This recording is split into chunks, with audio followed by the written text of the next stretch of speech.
सुद्या हे सुद्या सुद्या ते सुद्या सुद्या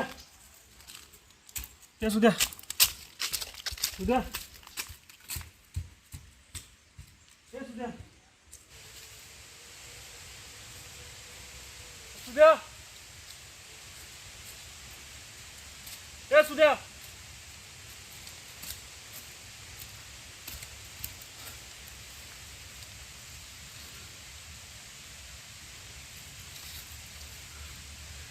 तर तो ओमकार सांगत होता मला संध्याकाळचं या वाटेने जाऊ नको. हा सुद्या पण मधूनच गायब होतोय. का आलो मी या रस्त्याला.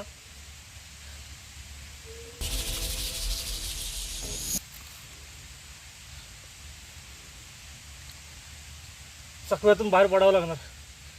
काहीतरी करावं लागणार मला. बसून चालायचं नाही. सुद्या हे सुद्या सुदेश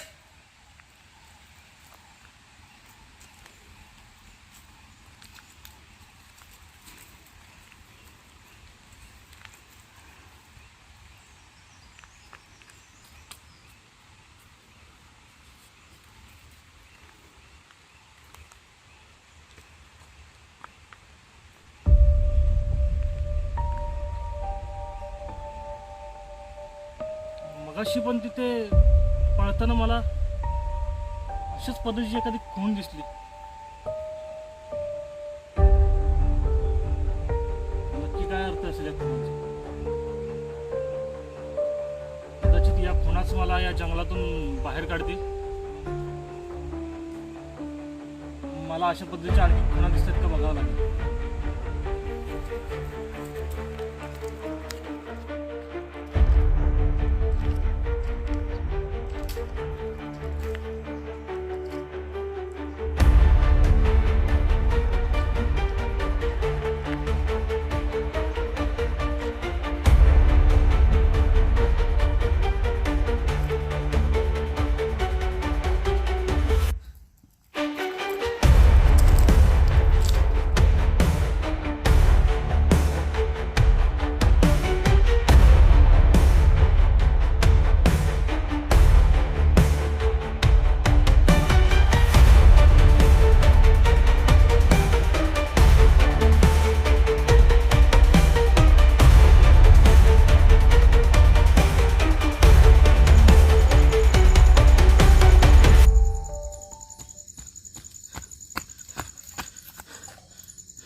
सुद्या हे सुद्या सुद्या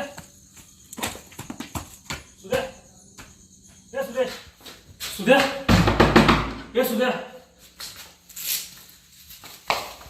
सुद्या हे सुद्या. अरे सौरभ, अरे काय झालं काय? आणि एवढा घाबरा गुबरा कशाने झालाय? सुद्या कुठे मला सांगा ती. एक काम कर, तू बस, मी तुला पाणी घेऊन येतो. बस बस तू बस. लवकर ये. ठीक आहे, पाणी.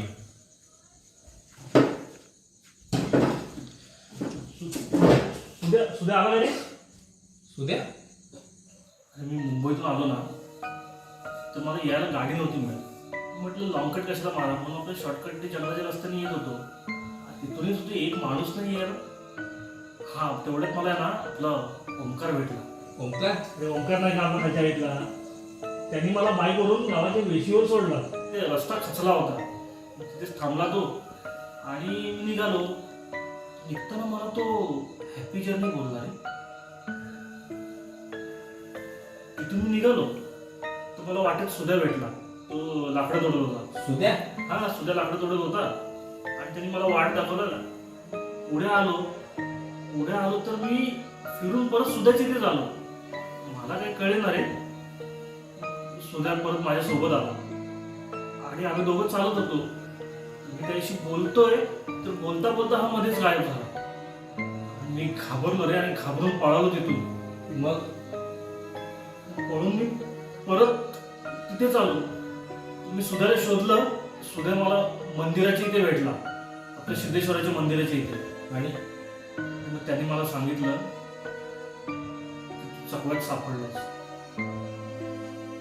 आणि तो काहीतरी बडबड होता, मी सुद्धा 1 वर्ष झालंय चकव्यात सापडलोय.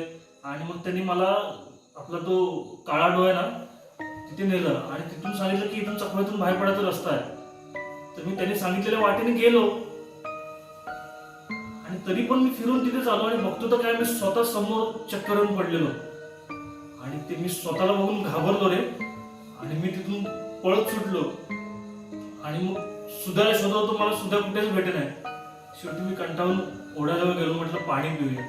पाणी वगैरे प्यायलो आणि कपडे बदलले. मला ना कोणीतरी मागे असल्याची चाहूल लागली. मी घाबरून तिथून पळ काढला आणि पटकन सुधाला शोधायला गेलो. त्याला बऱ्याचशा जागी शोधले, लाकडं तोडत होतं तिथे, देवळात, आपल्या डोहाजवळ, कुठेच भेटला नाही मला. शेवटी मी पळत होतो ना, तर मला झाडावरती विशेष प्रकारच्या खुणा दिसल्या. त्या खुणांचा पाठलाग करत करत मी त्या जंगलातून बाहेर आलो आणि गावात पोहोचलो. म्हटलं सुद्धा घरी आलाय का बघूया पटकन. कुठे सुद्धा? तू किती वर्षाने आलास रे गावाला? मी 2 वर्षाने आलो. मग तुला इतक्या दिवसात कोणी काही सांगितलं नाही? नाही. काय रे, काय झालं? अरे 1.5 वर्षापूर्वी त्या वाकणामध्ये ओंकारचा आणि सुधीरचा ऍक्सिडेंट झाला रे. ट्रकने उडवलं. मग जागीच गेले तू. अरे कसं शक्य आहे? अरे मला उमेने. आणि 3 महिन्यापूर्वी पहिली घटना झाली.